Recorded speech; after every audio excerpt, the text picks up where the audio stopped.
Está. Gracias, Pedro. Me voy ya al encuentro de Juan Graboy. ¿Cómo te va, Juan? Gato, ¿Cómo estás? Muy bien. ¿Cómo andás? ¿Bien? Muy bien, ¿vos? Bien, todo bien. Gracias por venir, Juan, ¿eh? Bueno, ¿cómo no hablamos desde después de las elecciones? Sí, sí. ¿Crees que el gobierno escuchó, por eso pudo recuperar un trabajo que también vos nos explicaste unos días antes, cómo estaban haciendo en las barriadas y todo? El gobierno también salió. ¿Crees que el gobierno escuchó algo? ¿Eso pudo revertir algo la situación de las PASO? Creo que hubo algo de eso, sí. Creo que fue una recuperación muy digna, ¿no? La de las PASO. Desde luego fue una derrota. Pero fue una recuperación digna. Es decir, hubo mucha militancia, se activó mucho la militancia.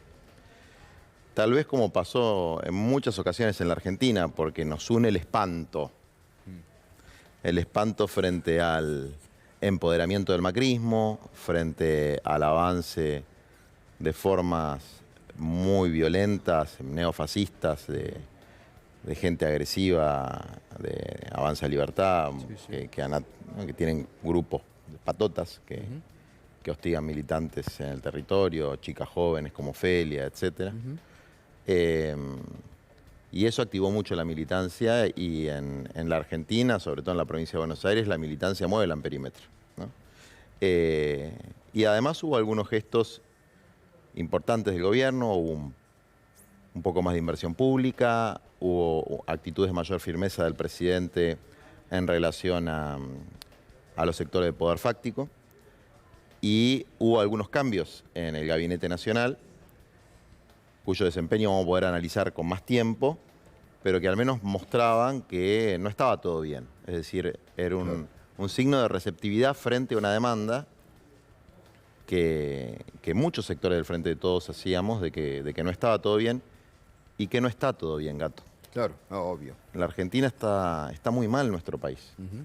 Hay mucha pobreza, hay una situación de degradación social e institucional muy grave, que desde luego es atribuible a un montón de factores, al gobierno anterior en gran medida, pero donde también hay responsabilidades diferenciadas pero compartidas entre todos los actores del Frente de Todos, me incluyo. Pero los que más poder tienen, el presidente, el gobernador de la provincia de Buenos Aires, también tienen que todos escuchar. Y hoy fue un día muy duro, muy duro para mí. ¿Por qué? Estás como entre muy cansado, que te conozco desde hace Sí. muchos años bien, o estás como entre muy cansado o como entregado. ¿Qué te pasa? Mira, hoy estuve 8 horas en el comando de patrullas de Avellaneda, con 124 trabajadores detenidos que hubo. ¿Escuchaste algo de eso, Gato? No. Hay cosas raras que están pasando en la Argentina que se están naturalizando. Un colega tuyo de la Sí. M750, Sí, bueno, recién Víctor Hugo hacía alusión, ¿no? pero además de él, una diputada electa de la Sí. provincia de Buenos Aires, del Frente de Todos, y obreras textiles, y un montón de otros compañeros fueron salvajemente reprimidos por la policía de la provincia de Buenos Aires. Destrozaron una fábrica textil, se metió la policía dentro de la Una fábrica cooperativa, textil. ¿no? Sí. Que estaba en un proceso judicial, que el Exactamente. juez venía como conversando y de pronto, sin mediar, ordenó el desalojo. Sí, más grave aún, yo venía particularmente hablando con Axel, que lo quiero mucho, lo conozco hace muchos años y lo valoro, me parece un dirigente joven y Exactamente, sí. brillante. Y ayer teníamos la confirmación de que la situación estaba bajo control, pero no puede pasar por un tubo que un ministro de él disponga de 800 efectivos para hacer un desalojo violento. Te referís a Sergio Berni. No, desde luego a Sergio Berni, donde manosearon mujeres, donde metieron presos laburantes. En un gobierno nacional, popular, democrático, feminista, como lo describió Cristina, no se puede reprimir obreros. Lo que pasa es que Sergio Berni viene teniendo actitudes que no sabe de qué lado está realmente, ¿no? Y desde luego, y es una desautorización permanente de Axel, Sí. que paga un costo brutal en la militancia y en la gente que cree en él, en nosotros, en los más jóvenes sobre todo, en los que lo veíamos o lo vemos como un posible recambio generacional de lo que fue, ¿no?, lo más avanzado Lo que pasa de es que este ahí te van a proceso. decir que la policía actúa como auxiliar y tiene que cumplir la orden del juez. Pero otro es lo que vos estás denunciando, que se hayan excedidos en esto que estás diciendo, que hayan metido preso, que hayan manoseado, que hayan alterado Mira, yo tengo alguna experiencia en esto. Cuando hay un bien jurídico superior, como la integridad física de las personas, el Ejecutivo lo que plantea siempre es que no existen condiciones para garantizar los derechos humanos en un procedimiento de esta envergadura. Pero por otro lado, fíjate qué curioso, es un problema político que tenemos en el Frente de Todos, que los funcionarios de más alto nivel se pasan la pelota de uno para otro. Entonces, que en realidad el juez tenía un entongue con Ferraresi, era la explicación de Bernie. Yo le dije, pero si sos tan guapo, ¿por qué no lo decís? Pues a mí no me gusta el lawfare contra los dirigentes políticos, pero tampoco me gusta el lawfare contra los pobres. 124 obreros presos, eso no puede pasar en un gobierno popular. Y esos son 100 puestos de trabajo que se perdieron. Y tenemos 42% de pobreza. ¿Qué estamos haciendo destruyendo puestos de trabajo? Eso no puede pasar, gato. No, y además en la búsqueda permanente que hay de reactivación, de pymes, de la búsqueda que hay por parte de este propio gobierno, Exactamente. ¿no? De recomponer situaciones de empresas que están en mal estado, ¿no? Tenemos una agenda legislativa muy trabada.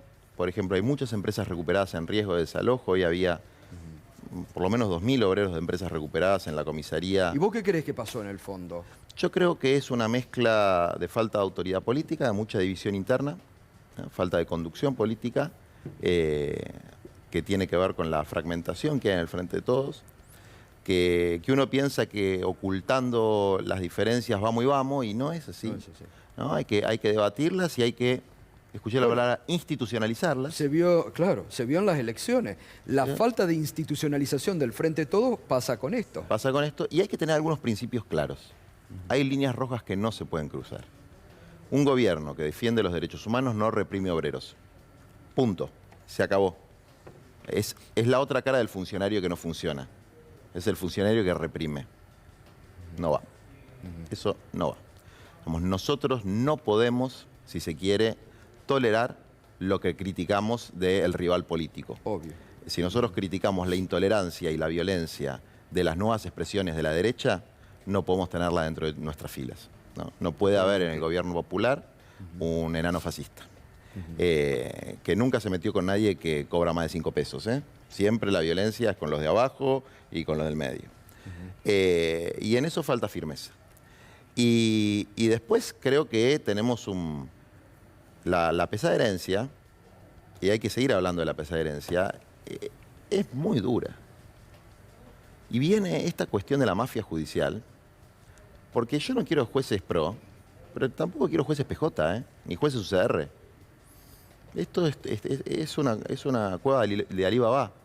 Y un día juegan para uno, otro día juegan para... Pero tienen que jugar para la ley y la Constitución. Entonces, eso hay que limpiarlo y es un problema para el futuro de nuestra patria. Sí. Entonces, y hay después un problema de concepción. Mira, Cristina hizo una cosa extraordinaria en la Argentina. Creó la asignación universal por hijo, que era el salario familiar para los trabajadores informales. El mismo monto que tenía el trabajador asalariado. Y la inclusión jubilatoria, ¿no? Las moratorias, que permitieron 98% de cobertura. Ahora estamos en otra fase. Es una fase que, como vimos durante la pandemia, está ingreso familiar de emergencia, 9 millones de personas que no tenían ingresos fijos. Es el momento de universalizar la seguridad social, del ingreso básico universal, del salario básico universal, que se está discutiendo en todo el mundo. Tenemos que discutir eso seriamente y no plantear recetas macristas como el famoso plan Empalme, Claro. que se lanzó, esta idea, reemplacemos los planes por trabajo. Claro. Lo dijeron en marzo del 2020. Lanzaron el plan, reemplazar el plan por trabajo. Se los dijimos. Si logran hacerlo con el 5%, les hacemos un monumento.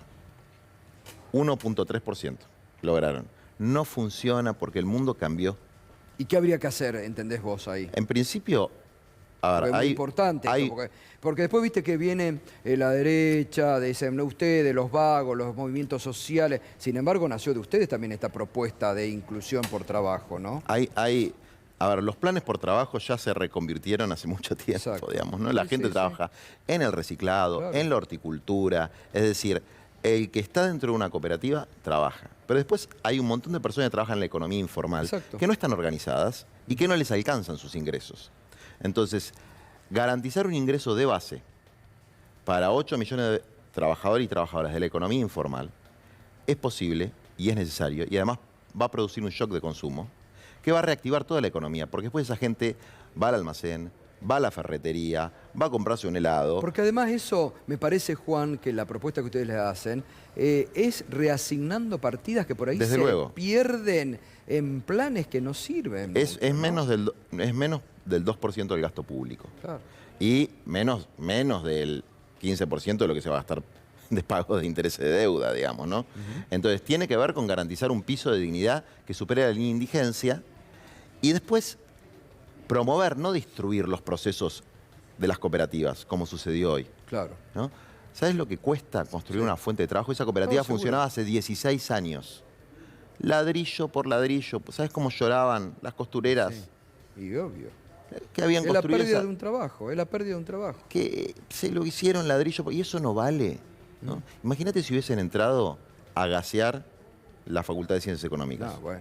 Habría un escándalo. O una gran empresa. O una gran empresa. Una gran Yo me empresa. acuerdo cuando fue lo de Vicentín. Claro, mirá vos, ¿por qué no van a levantar los cartelitos en defensa de una cooperativa de Claro, trabajo? ¿no? Pero Fueron a defender Vicentín. Ah, sí. Y yo también me pregunto, los del campo nacional y popular que son tan guapos con las costureras, ¿dónde estaban para defender el patrimonio nacional cuando había que recuperar Vicentín?